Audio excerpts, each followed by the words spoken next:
Optimizing Remote Teamwork, Top Keys to Success by Shari Hildred. I'm so excited to introduce all of you to her today, and I think we're so fortunate to have someone with the skills and experience of Shari to share some ideas for how we can work in this kind of strange new world that we seem to find ourselves in these days. For those of you that that I haven't had the pleasure of meeting yet, my name is Lynn Gidluck, and I am the Community Director for the University of Regina's Community Research Unit. Before we begin, I just want to quickly acknowledge that while today's event is taking place online, the CRU's physical home is located on Treaty 4 land, the original territory of the Cree, Saulteaux, Nakota, Dakota, and Lakota peoples, and the traditional homeland of the Métis. I would also like to thank the South Saskatchewan Community Foundation for their really generous sponsorship of our ToolKit workshop series. I think they're doing some really great things in the community, and by helping us put on events like this, I think should be applauded. Let me quickly explain the format for today's event. Shari's going to speak for approximately 15 minutes or so. We hope you will stay with us after she finishes her presentation, but understand if you have to leave. Everyone seems to be crazy busy in this new world. Now, following Shari's presentation, Zoom will sort everyone who stays with us into small breakout rooms in groups of 4 or 5, or depending on how many people stay. You'll have the opportunity to reflect on what you heard during the presentation. You'll get the chance to do this twice with 2 different groups of people, and I hope you'll get the opportunity to meet some new people today. This will bring us to the end of our scheduled time. However, should you wish to carry on the conversation after the second breakout room, Zoom's going to bring us back to the main room, and we will keep the session open for an additional half an hour for those of you that have the time and would like to continue the conversation. Now, to help our event run smoothly, we ask that everyone who's on the call today stay muted if you can. It just sometimes if everybody's camera or a microphone is on, it does weird wonky things the more people you get on the call. And please note that the presentation that Shari is doing is going to be recorded and available for viewing on the Community Research Unit website at a later date.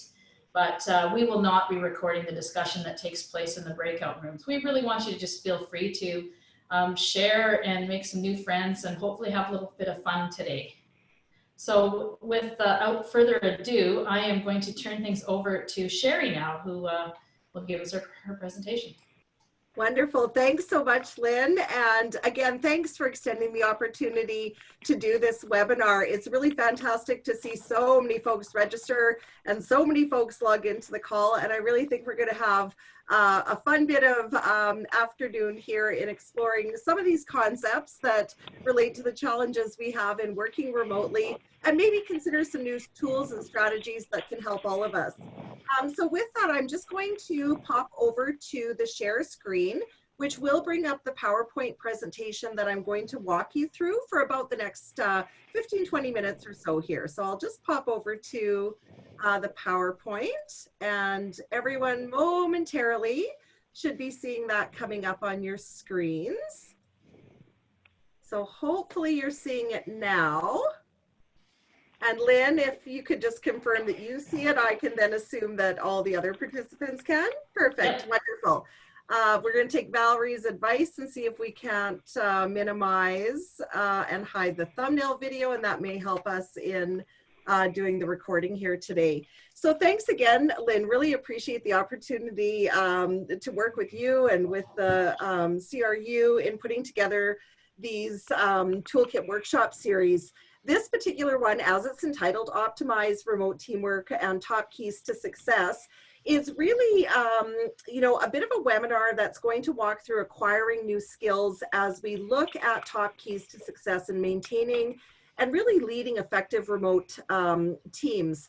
I just wanted to mention that the nature of my work and my consulting firm, Valmore Consulting, we work with a number of different nonprofit organizations, and as an entity, we have actually been working remotely in this manner using a variety of tools for over a decade. So these suggestions that I'm going to make, some of the tools and techniques I just want you to know they've actually been put to good practice for over about 10 years.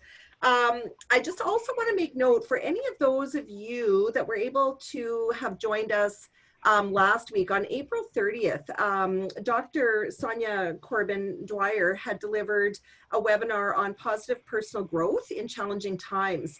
And she was really focusing on how can we use COVID-19 pandemic as an opportunity to move from our comfort zone to our growth zone.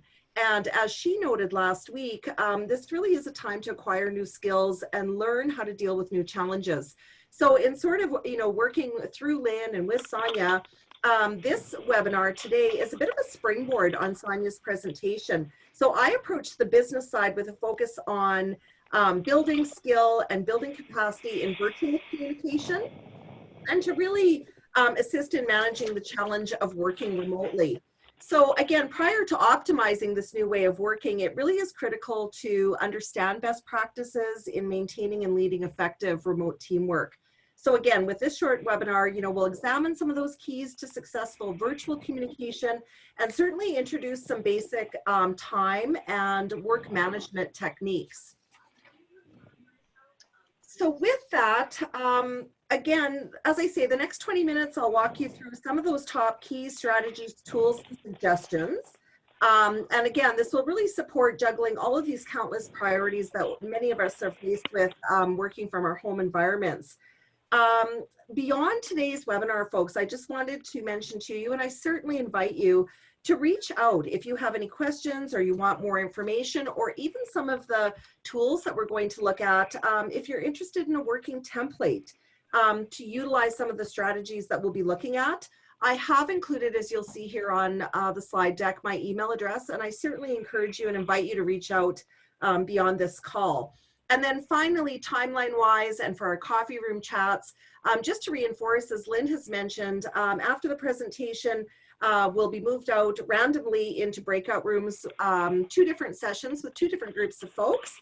And hopefully we can have a little bit more of a discussion and some sharing and comparing and asking some good questions. So I look forward to those that are able to stick around and engage in some of our coffee room chats after this session. So to get started, as this seminar is entitled, you are not working from home. You are at home trying to work during a pandemic. So what I would like to point out is that truly during these unprecedented times, we are now working remotely, which means we are doing regular work or even study activities after having moved from a traditional place of work or a study environment to a home environment. So for many, this has meant that even more than one adult or student, adult student in a household may be, competing for resources. So those could be computer or bandwidth on your Wi-Fi or a number of other different considerations. And it certainly has created some interesting discussions on designation of workspaces. I loved this particular image on the left-hand side of the screen. Check out this innovative, it's a sit-stand workstation. So as you're using up your toilet paper supply, or if you're moving those bales of toilet paper, you could move from sitting to standing. So I thought it was a pretty innovative way to approach a work environment. So when we look at where do we start, there are many strategies that support keeping the balance with effective remote work. And that really does begin with setting up a dedicated work area that will be effective and will be efficient for you, and to the extent that is reasonable and possible. So first off, I want folks to think about the immediate environment. So we consider things such as limited noise and distractions, the privacy that you may require relative to the nature of work being completed, other logistics such as lighting, power sources, accommodating periphery devices such as a printer, your phone, and then all of those comfort considerations around supporting physical and mental well-being, everything from proper seating to natural sunlight, heating and cooling considerations. So again, really encourage folks to do what you can to create that best environment within reason and what you're able to. One thing that we know, experts agree that keeping routines in place is critical, and it certainly is recommended that setting and adhering to a regular schedule is key. So I've sort of crafted some of these quality rules. At this point in time, I would suggest that your personal, mental, emotional, and physical health is far more important than anything else right now. So yes, we are trying to complete work during a pandemic in a home environment, and there are things we can do that really will support that in a meaningful way. Again, experts tell us that structure and consistency will support reducing stress and create a calmer environment, specifically and especially during these challenging times. So the question really is then, beyond the physical space that we're configuring, how do we set the stage? So here are a few things that I would suggest. And again, this does come from professional practice and working remotely for over a decade and working with virtual teams literally around the world for over a decade. I would suggest structure your day as you normally would. So again, the idea of routine and structure being crucial, particularly during a quarantine type period, and to make this whole experience tolerable, you really do need your sleep. I would suggest that you plan to start your day as you normally would, consistently as much as you can. Keep your bed and wake times as you normally would. Really resist the urge to, stay up all night just because you can. Resist that urge to hit the snooze button.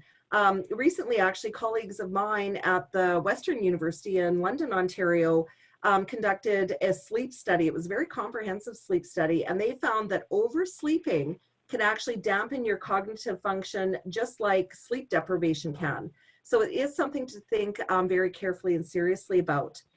The second sort of tip when we talk about setting the stage, once you are up, get dressed. I know this sounds silly because honestly right now fashion doesn't really exist when the world is on lockdown. However, both HR specialists and psychologists will tell you and will recommend that you should get dressed for work. It's not about keeping up appearances.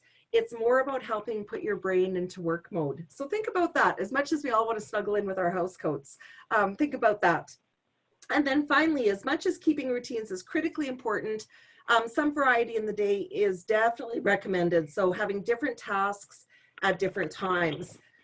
As many of you will have already experienced, the benefit of working from home is that you do have the opportunity to work according to your own biorhythms. Take advantage of this. Really structure your workload depending on whether you're a night owl or you are a morning lark. Do the most important work when you feel most energized. If you're a slow starter, you may want to do more menial tasks first and then leave the important tasks for later in the day. And certainly you can also create a more effective list of priorities by making some of those to-do lists. It could be on a weekly basis rather than a daily basis. And again, using that strategy will really truly have the important jobs jump out at you. We have more tools in the coming slides on how to approach task management. So I'll leave the task component for now, and we'll just move on to some other considerations in working with remote teams. So I want to speak a little bit about the role of the leader during these very uncertain times and the importance of really being empathetic with your staff, with your team members, quite frankly, with yourself, in thinking about the needs that are, required by virtue of the work, but also in really going easy. We need to get the work done. We need to have clear goals and expectations, but we're also dealing with a very unprecedented and unusual time. So yes, it is important for the work to stay on track, and we'll give some tools to support that, all the while recognizing that priorities and capacities have very likely changed. Think about your own work environments. People love their routines. People go into work at roughly the same time every day. They grab a coffee and they chat with the faces that are really most familiar to them. So looking at some of expert advice or opinion, there are some experts that say it can take up to 3 weeks to form a new habit.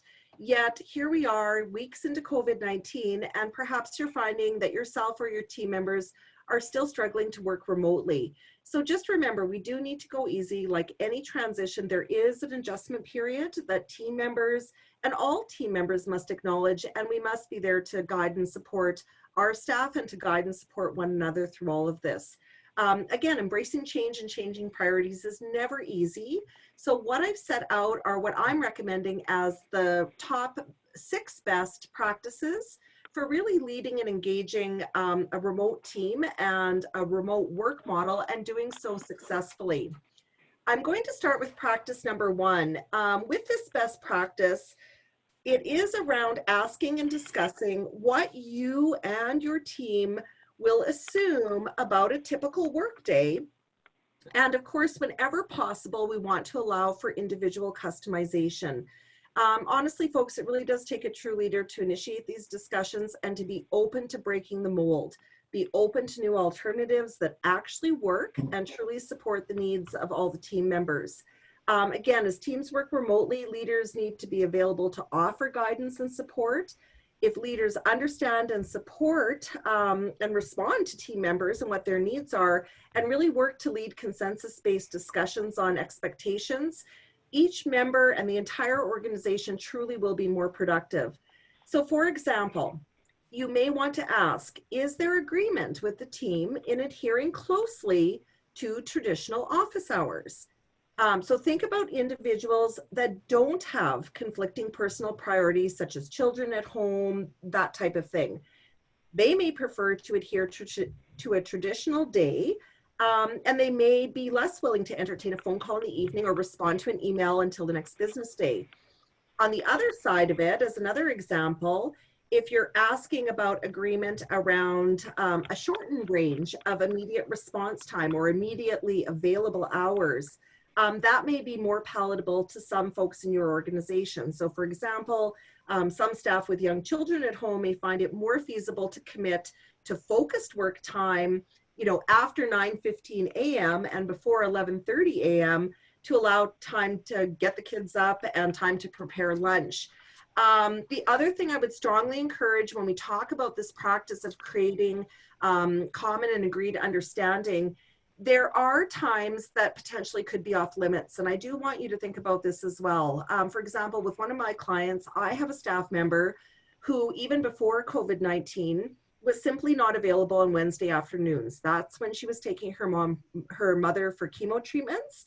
And so her Wednesday afternoons would be a time that I certainly would not expect to reach her. I wouldn't expect to get a response from her. So again, the idea of there simply being off-limit times, the idea of creating a common and agreed understanding with your staff.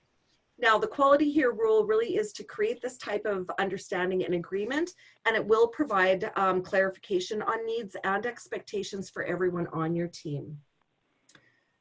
Best practice number 2, folks, that I want to have a look at, this idea of establishing new norms. So many find a sense of community in their workplaces. So think about the water cooler chit chat, individuals that have cubicles with personal touches, and the structure and clear divide between professional and personal life that an office or an office environment offers, and that has been taken away. So one risk that I have assessed and observed over the years is that when individuals are working remotely, it is not uncommon for folks to feel a need to constantly be connected.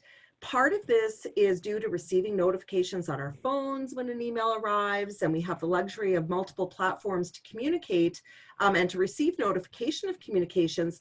That's all great, but I really do encourage folks to resist that urge to constantly or immediately engage or respond. Often you may even feel obligated to attend to email or answer a phone call or return a text message with urgency just to prove you are working. I would really discourage that practice. What we want to do as leaders is really set safe new norms. So for example, what are communication expectations such as the turnaround time for an email response or a return phone call? It could be much different than when we were working all together in an office environment. Will your team move toward more flexible types of communication? So for example, would there be an agreement that we're going to utilize text messages now where maybe we didn't so much use that type of communication in the past? The real intent here is to look at what opportunities exist, what barriers exist, and again, really work to obtain agreement for the whole team to ensure that everyone is working from those same set of expectations. And equally, folks, I do encourage and encourage your team members, take your breaks, take your lunch, take your vacation days. Just because we're all on lockdown during COVID doesn't mean we don't get ill with just the common cold. Take your sick days. We really do want to ensure that staff members truly disconnect when you're not working. Don't fall into the trap of feeling that you need to respond immediately to every email. And remember, be respectful, be patient of your coworkers. If they aren't responding immediately, they may be taking a much needed break. So with that, we'll move on to our best practice number 3, leading dynamic teams. So whether we like it or not, folks, we are in a world of leading dynamic teams through the use of video, and we really can cultivate and foster a team environment. When working remotely, virtual teams are truly essential for keeping members engaged and on track. There are countless tools. We're using one today. It's Zoom, Skype, WebEx is another, Microsoft Teams, for example. Lots of choices, often low cost and easy to get up and running. A few tips and tricks and best practices when we talk about using these platforms. Again, when you are looking to engage a team, don't deviate from your normal practices. Keep your meetings structured. So you want a facilitator, you want an agenda, ensure that you're sending out materials well in advance so folks can be read and prepared for the meeting. Set expectations that individuals and participants will come to the video meeting ready to make best use of the time. Equally so, take minutes. Send follow-up emails summarizing your discussions, thinking about outcomes, actions that are required based on your meetings. And again, we'll look at some tools that will support that in the coming slides. Again, it's very easy for team members to disengage virtually. They might be responding to emails or running out to grab a cup of coffee. Really try to temper this by using video to boost presence, boost accountability, but most importantly, boost connection. So there's much more connectivity that happens when we have video and audio versus just audio alone. And honestly, if you do role model the use of video, it will become more of the norm and more accepted by folks. Other thoughts to consider in leading dynamic teams and other best practices: allow time for banter. Yes, we need to keep the meeting on track, but as I said in the beginning, let's go easy. When we're looking at virtual connections, this could be, you know, simply doing a roundtable of wellness or check-in where each person in your team spends a moment saying hello at the beginning or maybe at the end of the meeting to check in and see how everyone's day or week is going. So again, can be good icebreakers or wrap-up approaches, which also really will help those that are less comfortable with the video format become more comfortable. So that whole idea that we heard from Sonia last week in her presentation, moving out of our comfort zone into our growth zone. Equally, I would really encourage teams to find creative ways of keeping in touch. So even outside of the virtual meetings, the idea of virtual coffee breaks. I've implemented this with one of my clients. We have a virtual coffee break, you know, non-mandatory participation. Pop in if you can once a week. Some of my staff groups have actually started virtual book clubs. So they're still connecting outside of the work environment. And again, don't underestimate the value of staff continuing to have these conversations outside of their regular work world. The next piece I want to cover is best practice number 4 and the role of leaders in staying connected, the importance of keeping up connection. So again, at, you know, sort of the highest level, there is a need for some communications to come from the top down. We can certainly use organization-wide emails to provide regular updates and messages from the manager or the ED or the CEO. What I will say to you is this: in the absence of information and clarity of that information, people will make assumptions. Leaders are tasked with making sure people get the facts, and regular communication is really key in holding the team together, particularly during the times that we're experiencing right now, particularly during remote work conditions. So again, this includes providing regular updates to stakeholders inside your organization, your staff, but also for those of you that are EDs or managers or CEOs, providing regular updates to your board of directors or even to your funders. So for example, when the Premier did his Reopen Saskatchewan plan address on April 23rd, he did that at 10:30 in the morning. And for one of my clients where I have 25 staff, I did push out an email to them by noon that same day and stated how the guidelines for reopening had been interpreted based on those guidelines, how it would impact our organization. And I've just given a sample here. In this case, this was a message that I sent to staff. I said, based on the phases of reopening as provided by government, and to ensure the safety of staff and clients, we will continue to have all staff work from home until further notice. I say this as collectively our staff count, even at phase 3 of Reopen Saskatchewan, which has no date yet, we are still over 15 people. Thus, we will continue to monitor information and direction provided by government, and we will use this information to inform continued assessment on when staff may be able to safely and responsibly return to our offices. So again, that idea of clear communication early on, there's no opportunity for misinterpretation on what the Reopen Saskatchewan plan was relative to these staff. They knew exactly what was going to happen.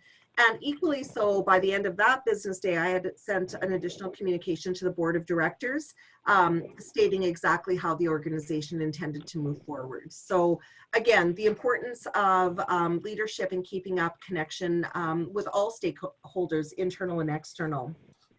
The next best practice that I wanted to share with you is a supporting focus on work priorities. We recognize that priorities have been changing in many organizations. This has spurred incredible conversation on time management. Truly, time is the most precious, I think, resource that we have, and how we spend it within the organization, yes, it needs to be managed effectively, and the current COVID situation has certainly shone a light on this. So there are many aspects of time management. They include planning and goal setting, managing one's own work, dealing with internal and external stakeholders, and it includes really doing an assessment of your own time. So what actual time do you realistically have available with all of these conflicting priorities in a work environment that's now a home environment, and how can we still stay focused on achieving outcomes? So there are some essential habits for good time management. Knowing where your hours are going, keeping focused on end result, and really working individually and with the team at defining priorities and scheduling time for important issues. In doing so, in carrying out some of these best practices, this really will take the stress out of work and really help staff apply some essential habits that they can utilize in their remote work environments. So for example, individuals that underestimate the time required to complete tasks, they will experience stress due to committing to too many things. So how can we really support our staff in that regard? There are a couple of tools. I've included two for today's webinar. One is referred to as a priority grid. So the idea of a priority grid is that it can assist many individuals in thinking about scheduling your priorities, but to do so, you need to know where you're spending your time. So in the priority 1 quadrant, if you consider the two axes of urgency and importance, if you look at that priority 1, you may place things such as deadlines that are urgent or time bound in the priority 1 quadrant. They're important. Dealing with a crisis is also in this quadrant. So by virtue of the pandemic, many of us are spending time either completing or figuring out what the priority 1 items are. Managing that quadrant, that priority 1 quadrant is important, but it can contribute to stress and burnout and that constant feeling of fighting fires and continual focus on the immediate. So ideally, and I'm just going to move around the priority grid, I'll move down to priority 3 just so we can look at 3, 4, and then focus on that priority 2 area. With priority 3, this would be things of a short-term focus. So for example, some meetings, working on tasks that are urgent but are of less importance. As we move into priority 4 quadrant, these would be considered menial tasks and sometimes can even be time wasters. They really aren't urgent, they really aren't important, but they may be where individuals prefer to spend their time. So we do have to balance this. Too much time in this quadrant will definitely lead to procrastination in other areas. Ideally, what we want folks to be focusing on is the priority 2 quadrant. So this quadrant represents things such as relationship building or maintenance, working on future plans, and working on necessary priority items. So you're not in crisis mode, you're not putting out fires, you're really working on well thought out and necessary priorities. The management of that quadrant 2 area involves focusing on important items and completing them before they become urgent, completing them before they move into priority 1. So the idea with priority 2 is that it really does involve perspective, balance, some level of discipline, and certainly some level of control.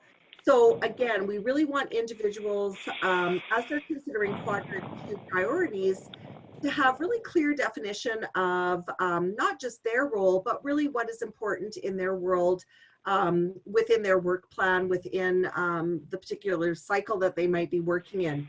We can definitely develop and utilize tools to help keep staff in this quadrant. And I would suggest that particularly during these times of pandemic and remote work, there could be tendency to either be entirely focused in priority 1 because you're putting out fires.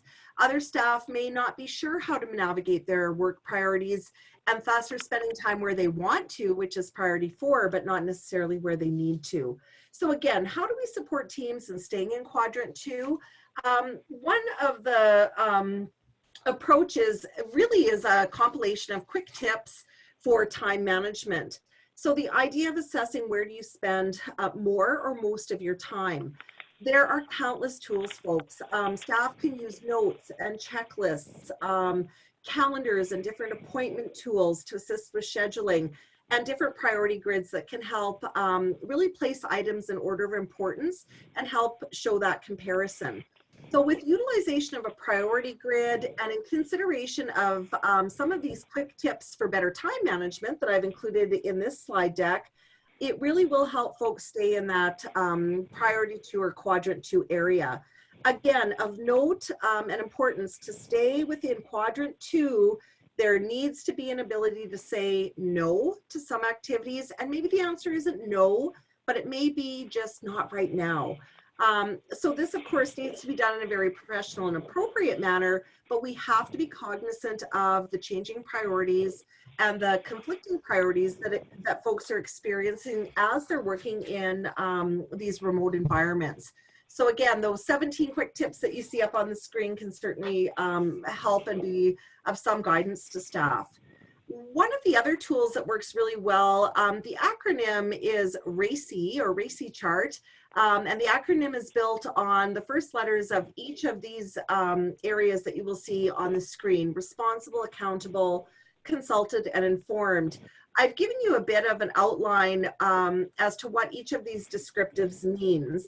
Again, the RACI tool can be, or the RACI chart can be, a very effective tool, particularly if it's used in tandem with those meetings that you're having virtually and the notes out of those meetings or the minutes out of those meetings, and how we're talking about what next. So who is required to complete a task, who's accountable to complete a task, how do we keep our work plan on point? So I've given you this overarching descriptive of a RACI chart, but I also wanted to share with you an actual example. So I'm just going to pull up the next slide deck here, which gives us a sense of how we can make a RACI chart work better. The idea is that every task, so let's say you're coming out of a meeting with staff and you've identified priorities and deliverables and maybe the work that's going to happen in the next week or the next month if it's a project. So the idea is that every task that is articulated on the far left-hand side, the deliverable or the task, has an owner. So it could have an R for responsible. It could have an A for accountable. And again, if you refer back to the descriptives that were given for each of the RACI in the acronym, you can very quickly see who are those that we have to consult with, who do we have to keep informed. And simple use of this type of RACI chart or basic template can really be useful. It can almost take the place of meeting minutes or meeting notes in some cases, if your team is just reporting on the status of their particular initiatives or projects. So again, I'll ask you to consider that. And certainly if you are interested in different templates or different approaches, working templates to use the RACI chart, please reach out to me. I'm happy to share with you working documents that can really go a long way in helping support your remote teams. Finally, folks, the best practice number 6, and I would suggest this is probably the most important practice. I really encourage teams, team leaders, to let trust be your guide. What I've learned over the last decade of working remotely is that in leading a remote team, you must do so with trust rather than skepticism, particularly when it comes to performance measures.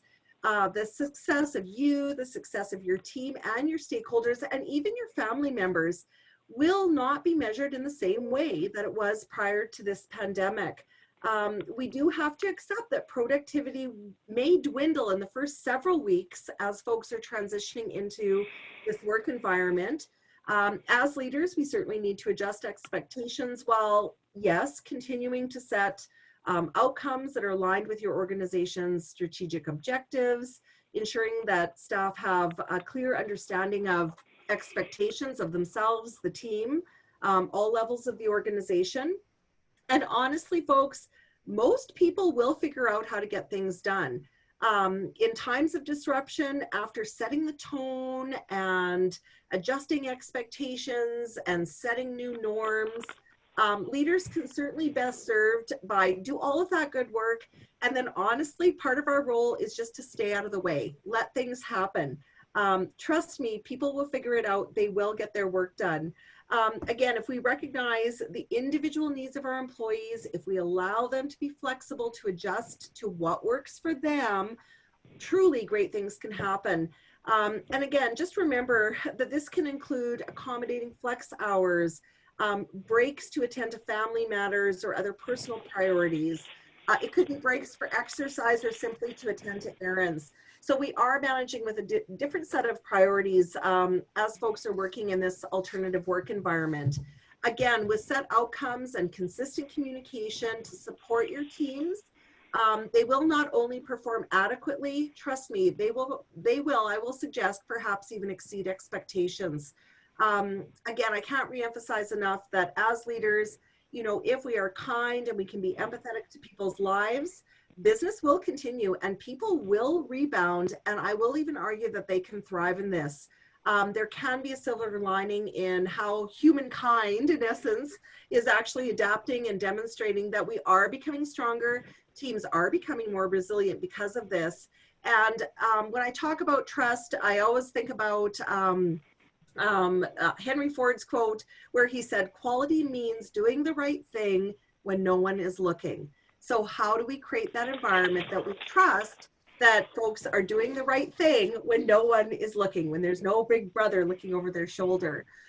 So with that, folks, I want to say thank you so much to everyone for jumping in on this webinar today. I do truly hope that there are some pieces that you can take away, something that may assist you individually, may assist your team, may assist you as a leader or leading large groups. And before I turn things back over to Lynn for our coffee room chats, again, I just want to extend, Lynn, a sincere thanks for inviting me to do this webinar. Really, I think is impactful and has a far reach in our community and does make a difference. Equally, you know, thanks to the South Sask Community Foundation for their support to make these workshops happen. Also, just wanted to do a quick plug before I step away here. Just a reminder that next week, Dr. Sonia Corbin-Dwyer is back and she's going to be leading a webinar entitled Living a Positive Life in Challenging Times. So please be sure to register if you haven't already done so. tomorrow. And in the following week, I will be leading, again, another business-focused webinar where I'm going to be looking at what we've learned from COVID-19 and how we can use this experience to both identify risks and build risk response plans, maybe where we haven't had one in the past for our organization. So how can we use what we've learned and kickstart creating some of those business continuity and business resumption plans? So with that, I am going to turn it back over to Lynn. Lynn, I'm just going to stop the video share here now, and then we'll see if we can get those breakout rooms going.